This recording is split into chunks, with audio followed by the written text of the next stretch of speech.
વહાલા દર્શકો, ઈશ્વરનું વચન આપણને સાર્વકાલિક જીવન આપે છે. તે આપણને સર્વ રોગમાંથી સાજાપણું આપે છે. તે આપણી સર્વ ચિંતાઓને દૂર કરે છે. પણ તે માટે ઈશ્વરના પવિત્ર વચનને વાંચવું અને તેનો અમલ કરવો બહુ જ અગત્યનું છે. શું તમે તે પ્રમાણે કરો છો?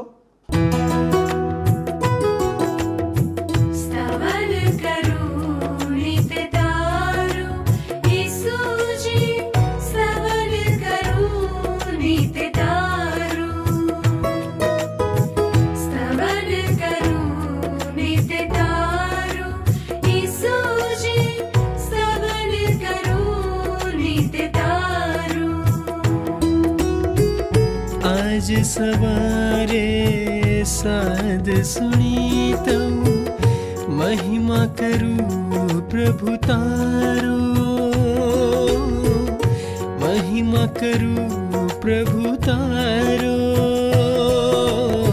स्तवन करूं नित तारो.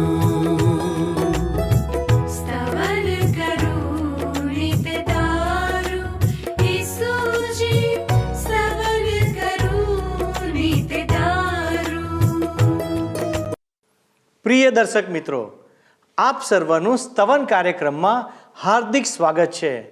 ઈશ્વરનું વચન પવિત્ર શાસ્ત્ર બાઇબલ નીતિવચન નામના પુસ્તકની અંદર 4થો અધ્યાય તેને 20મી કલમથી 22મી કલમોમાં આ પ્રમાણે કહે છે: મારા દીકરા, મારા શબ્દ પર લક્ષ આપ, મારી વાતો પર કાન ધર. તેઓને તારી આંખ આગળથી દૂર થવા ન દે, તેઓને તારા હૃદયમાં રાખ. તે જેઓને મળે છે તેઓને તે જીવનરૂપ છે અને તેમના આખા શરીરને આરોગ્યરૂપ છે. આ વચનો શા માટે આવો દાવો કરે છે?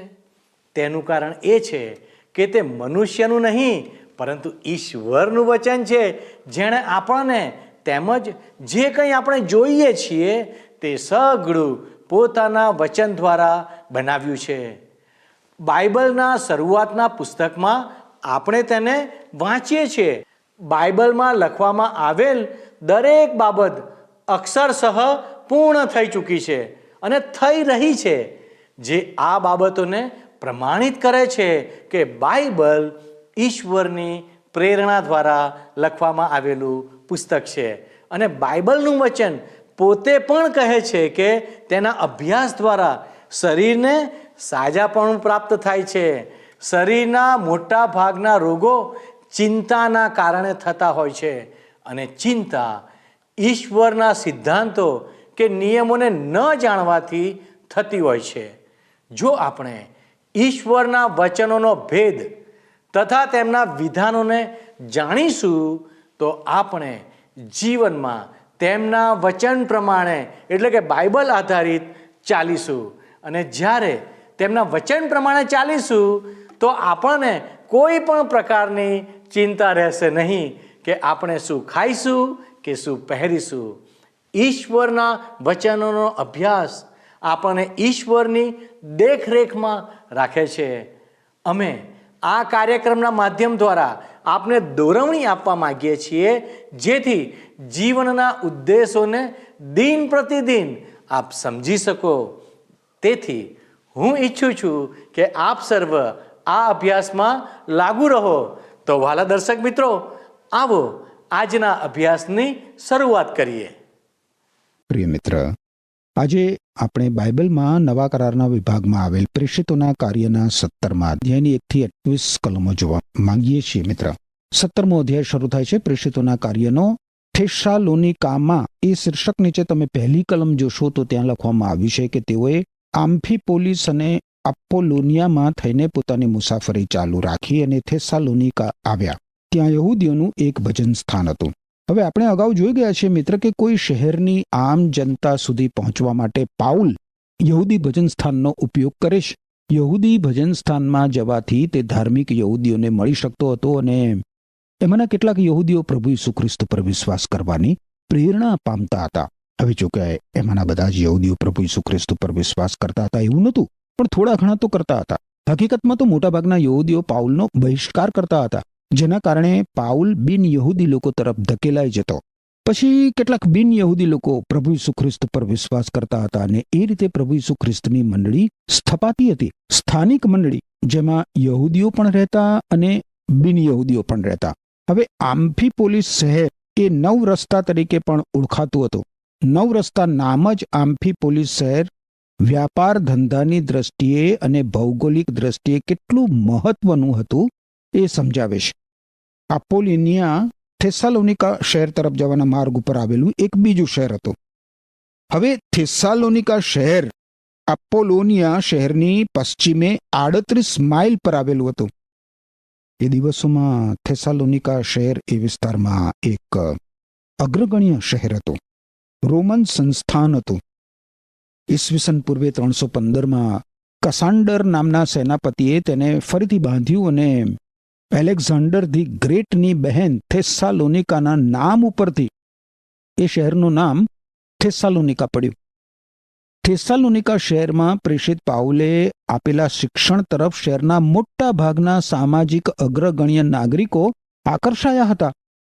હવે પાઉલે ત્યાં સ્થાપેલ પ્રભુ ઈસુ ખ્રિસ્તની મંડળીમાં ઝડપથી વૃદ્ધિ થઈ.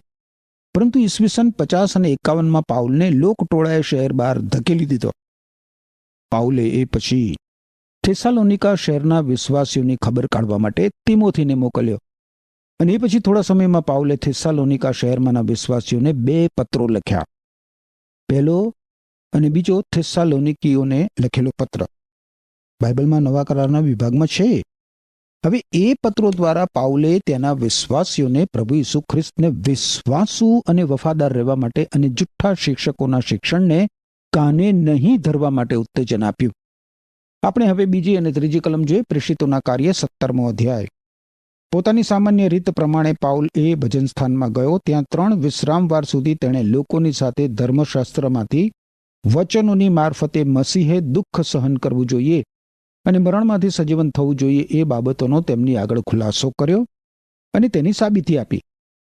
પાઉલે કહ્યું, જે ઈસુને હું પ્રગટ કરું છું એ જ મસીહ છે. આપણે જોઈએ છીએ મિત્ર, એ પ્રમાણે પાઉલે પોતાની પ્રણાલિકા પ્રમાણે યહૂદી ભજન સ્થાનમાં ઉપદેશ આપ્યો. પાઉલ આ સ્થળમાં 3 વિશ્રામવાર સુધી રહ્યો અને એનો અર્થ એ થાય છે મિત્ર કે એ ત્યાં 1 મહિના કરતા ઓછો સમય રહ્યો.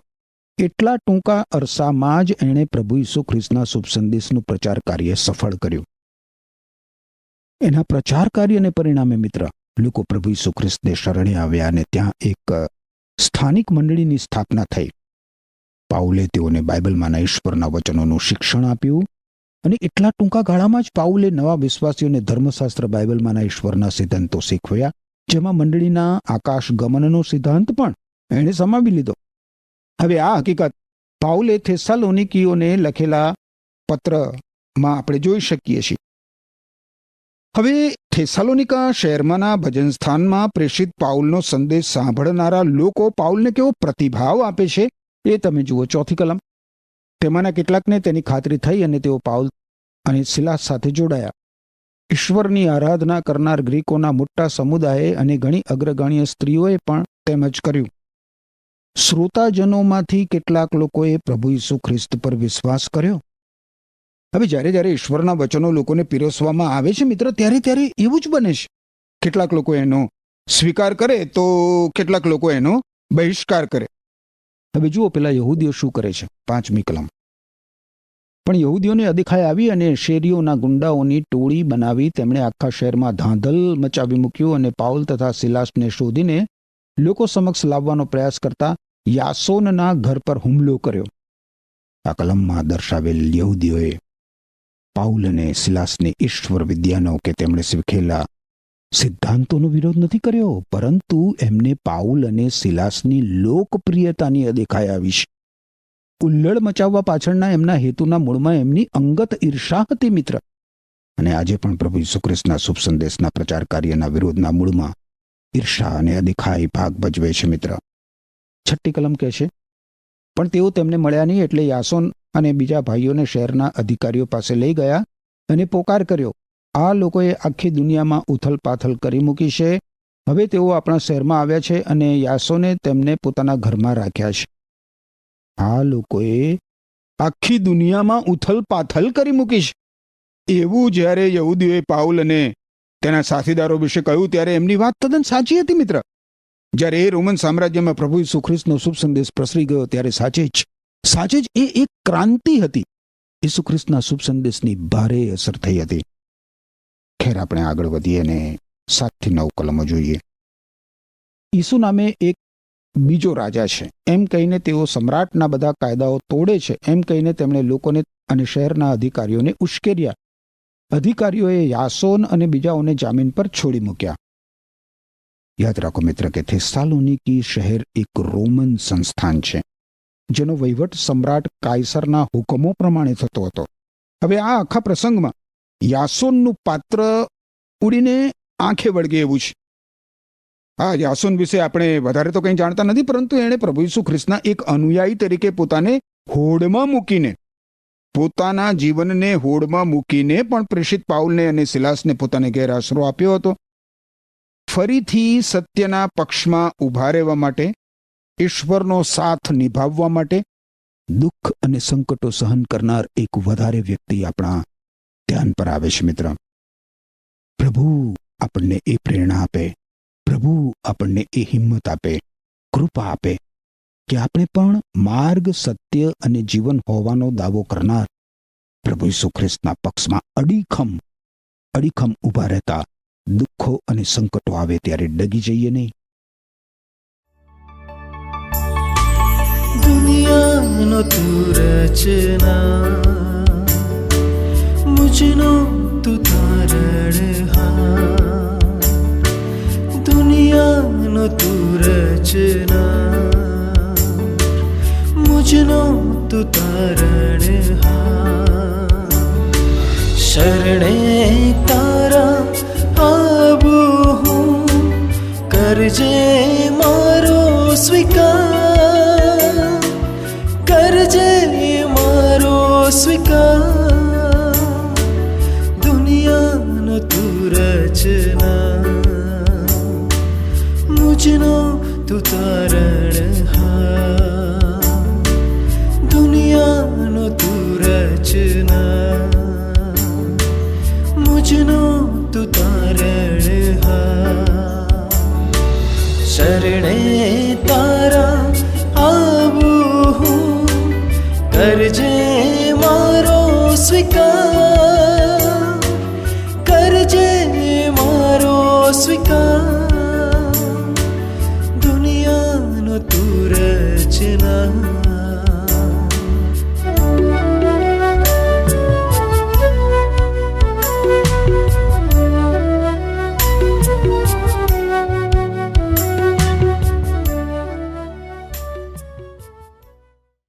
આગળ હવે બેરિયામાં એ શીર્ષક નીચે 10મી કલમ તમે જુઓ. પ્રેષિતોના કાર્ય 17મો અધ્યાય.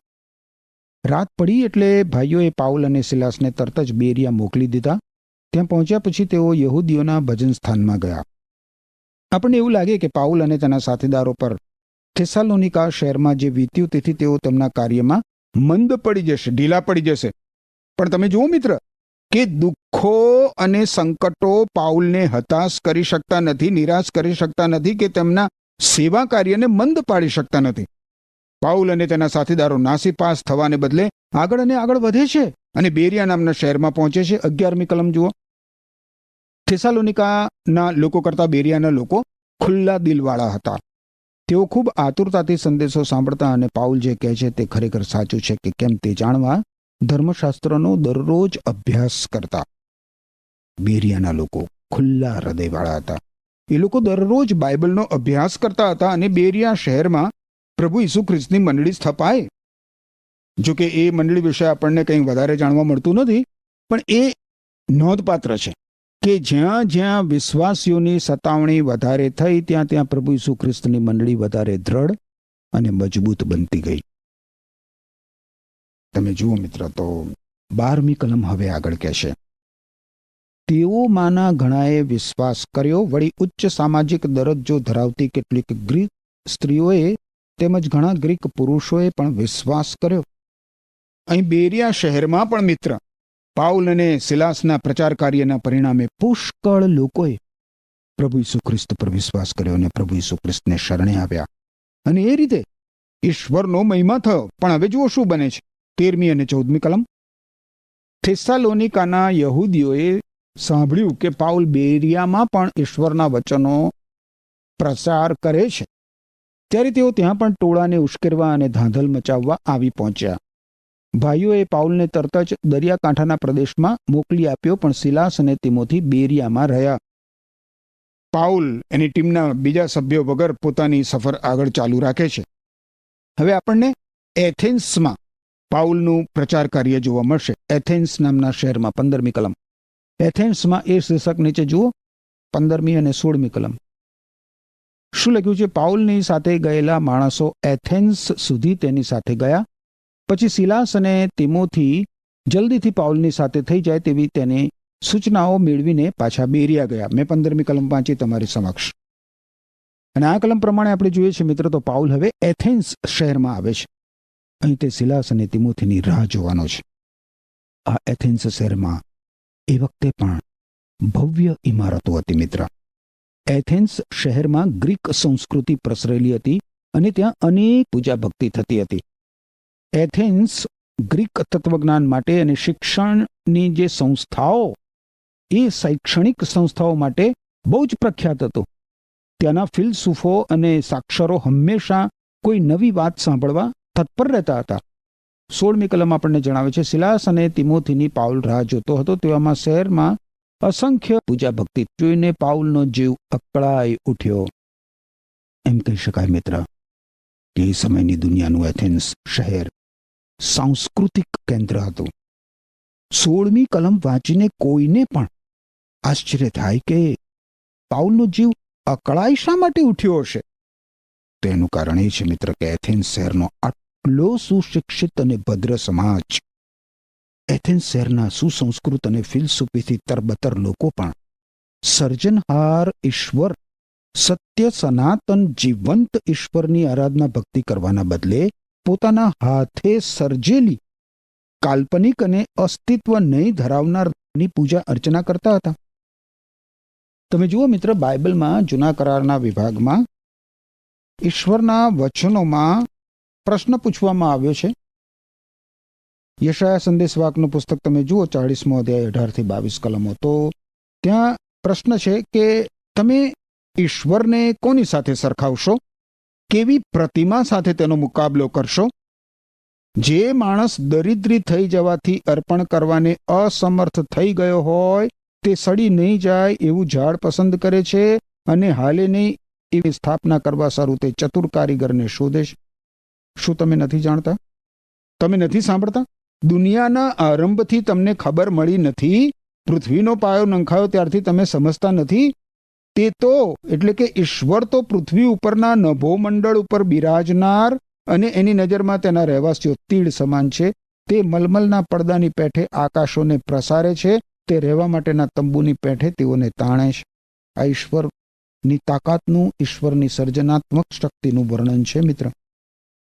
એ પછી 25મી અને 28મી કલમ તમે જુઓ, 40મા અધ્યાયની યશાયા સંદેશવાકનું પુસ્તક, 28મી કલમ અને 25મી કલમ જુઓ. 25મી કલમ કહે છે, વળી પવિત્ર દેવ પૂછે છે, તમે મને કોની સાથે સરખાવશો કે હું તેના જેવો ગણાવું? 28મી કલમ. શું તે નથી જાણ્યું? શું તે નથી સાંભળ્યું? યહોવા તે સનાતન દેવ છે. પૃથ્વીના દિગંત સુધી ઉત્પન્ન કરનાર તે છે. તે નિર્ગત થતો નથી અને થાકતો પણ નથી. તેની સમજણ અતકર્ય છે. એટલે તમે જુઓ મિત્ર, એથેન્સ શહેરમાં પ્રેષિત પાઉલનો જીવ અકળાઈ ઉઠ્યો. હવે મિત્ર આપણે જોઈએ કે પાઉલ શું કરે છે. 17મી કલમ જુઓ, પ્રેષિતોના કાર્ય 17મો અધ્યાય 17મી કલમ. તેથી તેણે ભજન સ્થાનમાં યહૂદીઓ સાથે, ઈશ્વરની ભક્તિ કરનાર ગ્રીકો સાથે અને જાહેર સ્થાનોમાં રોજ રોજ એકત્રિત થતા લોકો સાથે વાદ વિવાદ કર્યો. પાઉલ તમે જુઓ બેસી નથી રહેતો મિત્ર. પાઉલ એવું નથી વિચારતો કે સિલાસ અને તિમોથી આવશે પછી હું એથેન્સ શહેરના લોકોને પ્રભુ ઈસુ ખ્રિસ્તનો શુભ સંદેશ આપીશ. ના ના ના ના ના. તમે જુઓ, પાઉલ તો તરત જ કાર્ય આરંભી દે છે અને લોકોને પ્રભુ ઈસુ ખ્રિસ્તનો શુભ સંદેશ આપવા લાગે છે. લોકોને પણ પાઉલની વાતમાં રસ પડવા લાગે છે. 18મી કલમ જુઓ. એપિક્યુરિયન અને સ્ટોઇક નામના મત ધરાવનાર કેટલાક ફિલસૂફીઓએ પણ તેની સાથે વાદ વિવાદ કર્યો. કેટલાકે કહ્યું આ બધું શું કહે છે. બીજો હવે કહ્યું તે કોઈ પરદેશી દેવ દેવી સંબંધી બોલતો લાગે છે. ઈસુ અને તેમના સજીવન થવા વિશે પાઉલ ઉપદેશ કરતો હોવાથી તેઓ એવું બોલ્યા. હવે એપિક્યુરિયન લોકોની ફિલસૂફી દૈહિક સુખ ઉપભોગની હતી મિત્ર, જ્યારે સ્ટોઇક લોકોની ફિલસૂફી આત્મસંયમ અને સુખ દુઃખ પ્રત્યે સમદર્શ હતી. એપિક્યુરિયન લોકો એવું માનતા હતા કે તમારાથી થાય એટલી બધી મોજ મજા કરી લો, દેહની વાસના અને દેહની ઈચ્છાઓ પૂરી કરવામાં હદ ઓળંગી દો, તો પછી શરીરની વાસના અને શરીરની ઈચ્છાઓ પર તમે કાબુ મેળવી લેશો. એ લોકો માનતા હતા કે શરીરની બધી જ ઈચ્છાઓ તેની ચરમસીમા સુધી પરિતૃપ્ત કરવી જ જોઈએ. જો કોઈને દારૂ પીવાની ઈચ્છા થાય તો એણે હદ બહાર દારૂ પીધી રાખવો.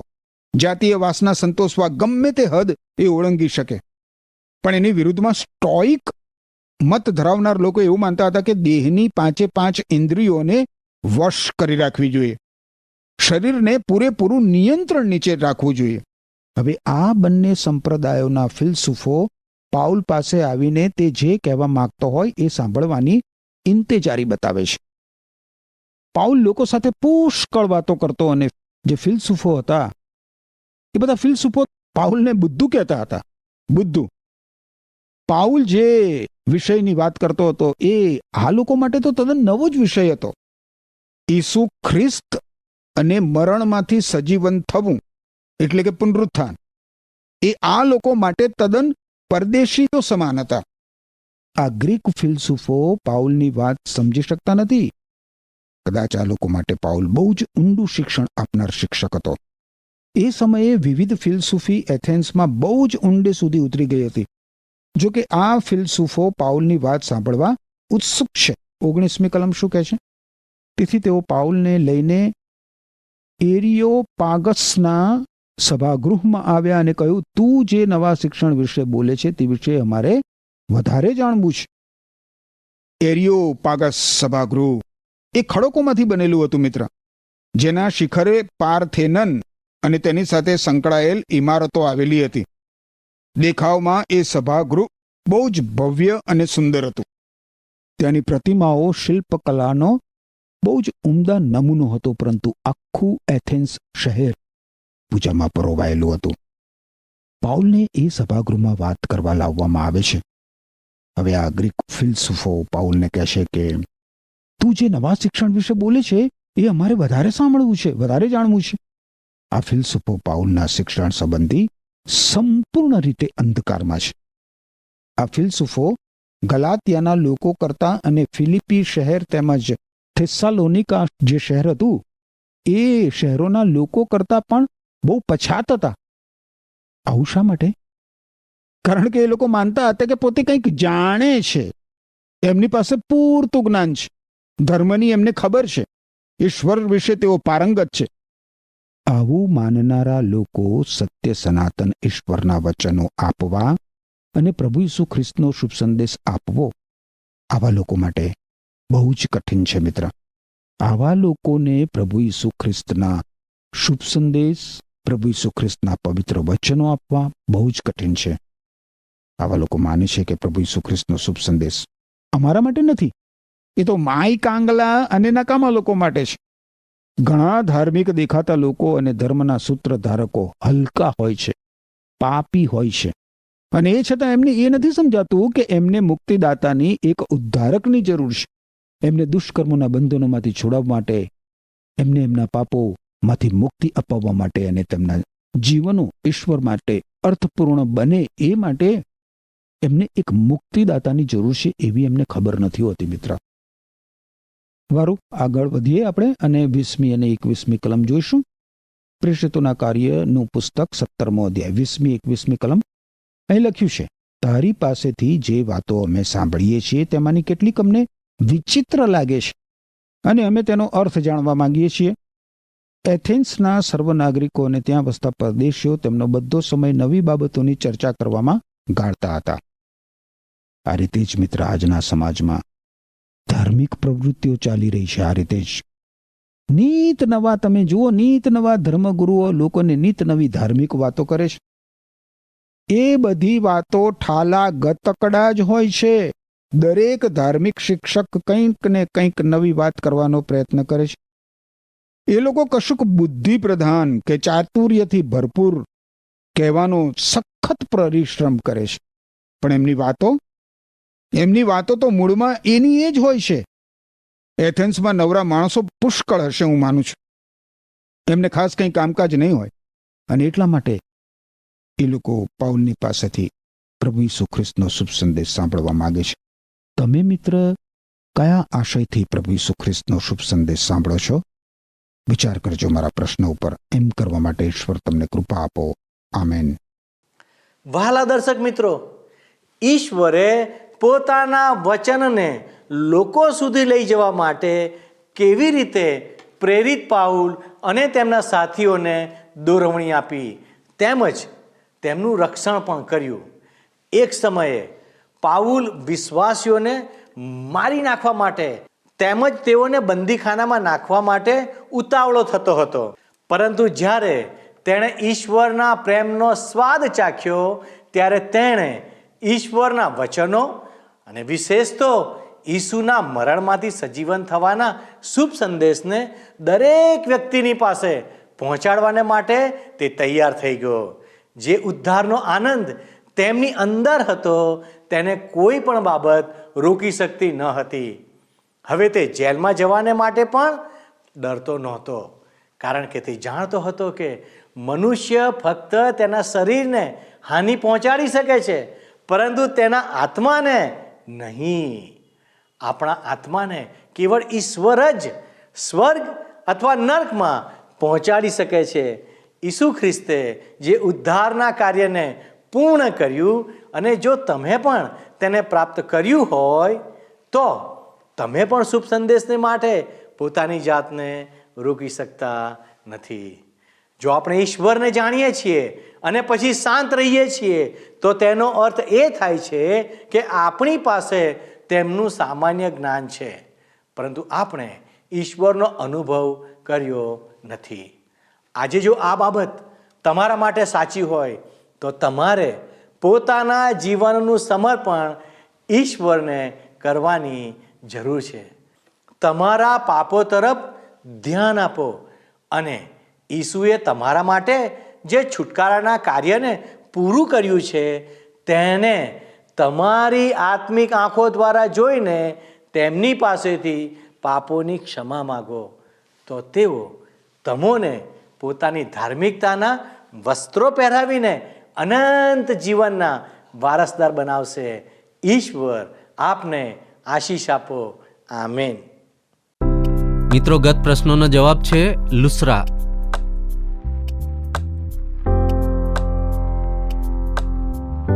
આજનો પ્રશ્ન છે, એથેન્સ શહેરમાં કઈ સંસ્કૃતિ હતી?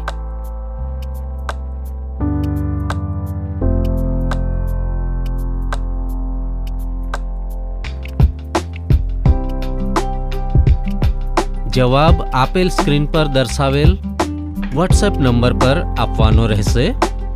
કાર્યક્રમ દરમિયાન પૂછેલા પ્રશ્નોનો સાચો જવાબ આપનાર વિજેતાઓના નામ દર મહિનાના પ્રથમ સોમવારે જાહેર કરવામાં આવશે.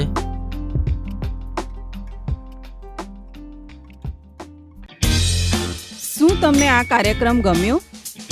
અત્યારે જ અમને મિસ કોલ કરો.